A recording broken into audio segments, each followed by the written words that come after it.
Hello friends, उम्मीद है कि आप सब खैरियत से होंगे।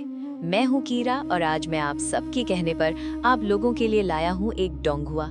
ये एक ऐसी दुनिया के बारे में है जहां ताकत ही सब कुछ है और जिस क्लैन के पास सबसे ज्यादा ताकत होती है वो दूसरों पर जुल्म करता है। इस सीरीज की स्टोरी लाइन बहुत ही ज्यादा मजेदार है। इस सीरीज में हमें दो हीरोज की कहानी दिखाई जाएगी। एक का नाम टिएनजिंग है और दूसरे का नाम क्वेजी होता है। वो दोनों पहले एक नॉर्मल मॉर्टल हुआ करते थे जिनके पास कोई स्पिरिचुअल पावर नहीं थी, लेकिन एक दिन उनकी किस्मत बदल जाती है जब इन दोनों की जो गर्लफ्रेंड्स होती हैं उनके पीछे बहुत ही ताकतवर लोग पड़े होते हैं उनको मारने के लिए। लेकिन जब ये दोनों अपनी गर्लफ्रेंड्स को देखते हैं तो ये उनकी हेल्प करने के लिए आ जाते हैं। लेकिन सामने क्लैन वाला जो बंदा होता है वो बहुत ही पावरफुल होता है और वो इन पर बहुत ही खतरनाक अटैक करता है, जिस अटैक की वजह से ये पहाड़ से गिर जाते हैं। लेकिन जब इनकी आंखें खुलती हैं तो ये दोनों एक गुफा के अंदर होते हैं और देखते हैं कि हम तो जिंदा हैं। और ये अपने पास एक सीनियर को देखते हैं जो इन पर एक्सपेरिमेंट करके इनको स्टार्स की पावर देता है और वो कैसा रिवेंज लेता है। तो चलिए बिना टाइम वेस्ट किए पहले एपिसोड की शुरुआत करते हैं।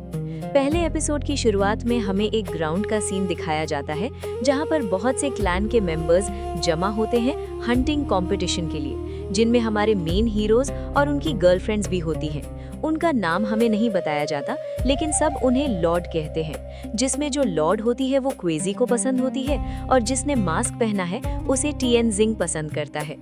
ये सब यहाँ कंपटीशन के लिए आए थे, लेकिन उनके पास जो प्रिंस खड़ा होता है जो अपनी वैंग फैमिली का सबसे पावरफुल है, वो उनका मजाक उड़ाता है और इनको तंग करता है कि तुम भी अपने छोटे से घोड़े गाड़ी में कंपटीशन के लिए आए हो, और कहता है कि तुम लोगों की औकात ही नहीं कि मेरे साथ खड़े रहो। ये सब बातें जब सब लोग सुनते हैं तो वो सब टिएनजिंग के दोस्तों पर हंसते हैं और कहते हैं कि इनकी तो कोई औकात ही नहीं, तो ये यहाँ पर क्या कर रहे हैं। जिसके बाद जो प्रिंस का साथी होता है वो टिएनजिंग की घोड़े गाड़ी पर अटैक करता है, लेकिन इस अटैक को टिएनजिंग अपनी स्वॉर्ड से रोक लेता है और उनसे कहता है कि लगता है कि तुम सब अपनी औकात भूल, इसलिए अगली बार हमें परेशान करने के बारे में सोचना भी मत।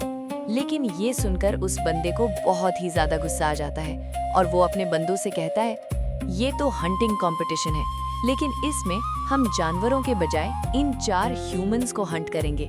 इसके बाद हंटिंग कंपटीशन शुरू हो जाता है तो टिएनजिंग अपने घोड़े को दूसरे रास्ते पर ले जाता है, क्योंकि उसने उन लोगों की बातें सुन ली थी कि ये सब इन्हीं को हंट करेंगे। देखते ही देखते वो सब इन पर एरो से अटैक करना शुरू कर देते हैं। टिएनजिंग के फ्रेंड्स भी खुद को बचाने के लिए उन पर अटैक करने लगते हैं, लेकिन उनकी तादाद बहुत ज्यादा थी। कंटिन्यूअस अटैक्स की वजह से उनकी शील्ड भी टूट जाती है और वो सब इन्हें चारों तरफ से घेर लेते हैं। लेकिन टिएनजिंग अपने शार्प माइंड का इस्तेमाल करते हुए उनसे आगे निकल जाता है। क्यूजे अपने भाले को स्वॉर्ड में बदल देता है और उन सब पर अटैक करता है। दूसरी तरफ लॉर्ड जू, जो तीर कमान चलाने में एक्सपर्ट थी, वो एक साथ 3 एरोस चलाती है और लगातार अटैक करती है, जिसकी वजह से वो सब बंदे पीछे हटने पर मजबूर हो जाते हैं। ये सब इस मौके का फायदा उठाते हुए आगे बढ़ जाते हैं। तभी इन्हें जंगल में बहुत से जानवर मिल जाते हैं, तो ये उनका हंट करना शुरू कर देते हैं, क्योंकि जो फैमिली सबसे ज्यादा हंट करेगी वही इस कंपटीशन की विनर होगी। फिर मास्क वाली गर्ल इन जानवरों पर नेट से हमला कर देती है और लॉर्ड जू उन्हें एरो से मार देती है। जब ये उस जानवर के पास जाते हैं तो देखते हैं कि वो तो डियर्स का लीडर था। ये देखकर सब बहुत खुश होते हैं, लेकिन जब ये उस लीडर को ले जाने लगते हैं तभी प्रिंस का बंदा आ जाता है और इन पर हमला करने लगता है। प्रिंस कहता है, कब तक भागोगे हमसे? जहाँ तक भी भागोगे मैं तुम सबको ढूंढ लूंगा और आज ही तुम सबको खत्म कर दूंगा। इनमें से एक बंदा लॉर्ड जू पर एरो से अटैक करता है, जिसकी वजह से उनके बाल खुल जाते हैं। जब प्रिंस उनकी ब्यूटी देखता है तो वो उन पर दीवाना हो जाता है और कहता है, तुम मुझसे कहीं नहीं भाग सकती, मैं तुम्हारे फ्रेंड्स को मार दूंगा लेकिन तुम्हें अपने पास रखूंगा। इसके बाद प्रिंस सबको हुक्म देता है कि इन सबको मार दो। ये सुनकर क्यूजे को बहुत गुस्सा आ जाता है और वो अपने भाले से सबको मारने लगता है। वो अकेला ही सब पर भारी पड़ रहा था और एक एक करके सबको ढेर कर रहा था। तभी क्यूजे के फ्रेंड्स भी वहां आ जाते हैं और प्रिंस के बंदों को मारना शुरू कर देते हैं। टिएनजिंग अपनी स्वॉर्ड का इस्तेमाल करते हुए सबको मार रहा था। इन दोनों की कॉम्बिनेशन बहुत जबरदस्त थी। इनके पास स्पिरिचुअल पावर तो नहीं थी, लेकिन मार्शल आर्ट्स में दोनों एक्सपर्ट थे। देखते ही देखते वो उन बंदों को जान से मार देते हैं। फिर लॉर्ड जू अपनी अमेजिंग एरो से प्रिंस के भाई पर अटैक करती है और तीर सीधा उसके लगता है, जिससे प्रिंस के भाई का खेल उसी वक्त खत्म हो जाता है। ये देखकर प्रिंस बहुत ज्यादा गुस्सा हो जाता है और कहता है, मैं तुम सबको नहीं छोड़ूंगा। तुमने मेरे भाई की जान ली है, इसका बदला मैं तुम चारों की जान लेकर लूंगा। अरे मासूम प्रिंस, वो तो बहुत गुस्सा हो गया। जब प्रिंस और उसके साथी इन सबको मारने के लिए पीछे आते हैं, तब ये अपनी घोड़ा गाड़ी से स्मोक निकाल देते हैं और उन सब पर अटैक कर देते हैं। इस स्मोक का फायदा उठाते हुए ये सब वहां से भाग निकलते हैं। थोड़ा आगे जाने के बाद लॉर्ड सबसे कहती हैं, हम इनसे नहीं भाग सकते। अगर हम अपने क्लैन भी चले जाएं, तब भी ये प्रिंस हमें नहीं छोड़ेगा। अगर हम अपने क्लैन गए तो प्रिंस जरूर अपने बंदों को हमारी फैमिली के पास भेजेगा, जिसकी वजह से हमारी फैमिली भी खतरे में आ सकती है। इसलिए हम में से किसी ना किसी को यहाँ रुककर इनका मुकाबला करना होगा। मैंने ये फैसला किया है कि मैं यहीं रुकूंगी और इनके साथ फाइट करूंगी और तुम लोगों को यहाँ से जाना होगा। ये सब सुनकर लॉर्ड के फ्रेंड्स कहते हैं कि आप यहाँ अकेले नहीं रुक सकती।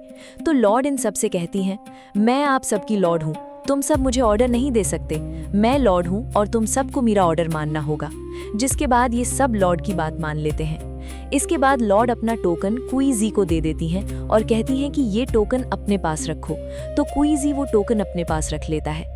उसके बाद लॉर्ड घोड़ा गाड़ी से जंप कर देती हैं और सामने से प्रिंस और उसके बंदे आ रहे होते हैं। तभी क्वीजी भी रुकने का फैसला करता है, लेकिन लॉर्ड उसे मना कर देती हैं। इसलिए मजबूरन ये सब लॉर्ड को छोड़कर आगे निकल जाते हैं। फिर ये सीन कट हो जाता है और हमें ये नहीं बताया जाता कि लॉर्ड के साथ क्या हुआ है। हमें थोड़ी देर बाद का सीन दिखाया जाता है कि प्रिंस के बंदे तियानजिंग के पीछे पड़े होते हैं और उन पर एरोज से इतना हमला करते हैं कि उनकी घोड़ा गाड़ी टूट जाती है। उन तीनों के पास पैदल भागने के अलावा कोई और चॉइस नहीं थी।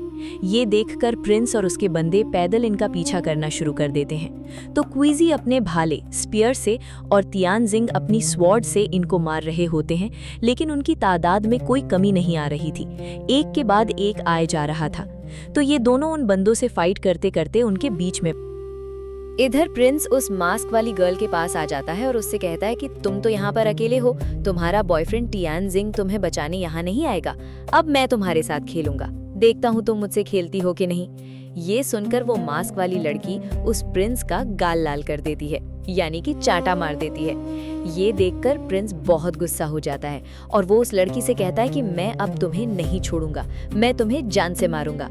तो वो लड़की प्रिंस से भागने लगती है और भागते भागते एक खाई यानी कि क्लिफ के पास पहुंच जाती है। जब तियानजिंग की उस पर नजर पड़ती है तो वो सबसे फाइट छोड़कर मास्क वाली गर्ल को बचाने के लिए भागता है। उसको डर था कि कहीं ये प्रिंस उसको खाई से नीचे न गिरा दे, लेकिन जिसका डर था वही हुआ।